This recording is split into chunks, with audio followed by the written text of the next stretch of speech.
Good evening, everyone. Welcome once again to Think Global channel. Thank you so much for as many that viewed the last post I just made. We have been on a series of discipline. Thank you so much for always being part of this channel and encouraging me in one way or the other through your likes, comments, and also sharing to friends. Thank you so much. Okay, tonight I'll be very brief as I continue in what I started last time. Last time, to reiterate a little of what we did last time, we talked about using discipline as an acronym, and then we discussed on devotion, we discussed on interest, and then we discussed on sincerity.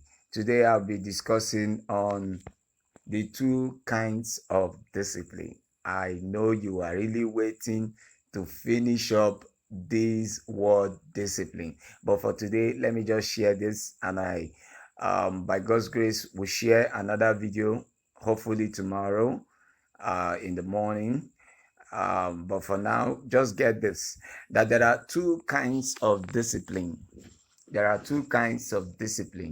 Number one, I should have started with this before the acronym, but that notwithstanding, we can still learn. Two kinds of discipline. Let's go. Number one, I read from Henry Fayol, who happens to be a businessman, and he wrote about the 14 principles of management, because I was going through the study of management to understand how to manage a people, manage a company, and the rest of them. And I discovered that there are two kinds of discipline. Number one is what he called commanded discipline or command discipline. This is an instruction or a commandment that compels you to be obedient, in the sense that you are not being humble, you are not being disciplined because it is something innate. It is because of the responsibility given to you or the commands and instruction given to you by your boss. And I will give an example, or a typical example of what I'm saying is a child in the home. Wash the plates, sweep the house, make sure everywhere is tidied up. And the child is doing it, but that might not actually be the child's pattern of living. But she is not compelled, or he is not compelled to do it, because she is now commanded, or he is now commanded to do it. So there is commanded discipline. This is as a result of your environment or where you find yourself. So you're compelled to be disciplined. A typical example again of commanded discipline is your boss in the office. Nobody comes to work after 7 o'clock, you're late and you're fined for it.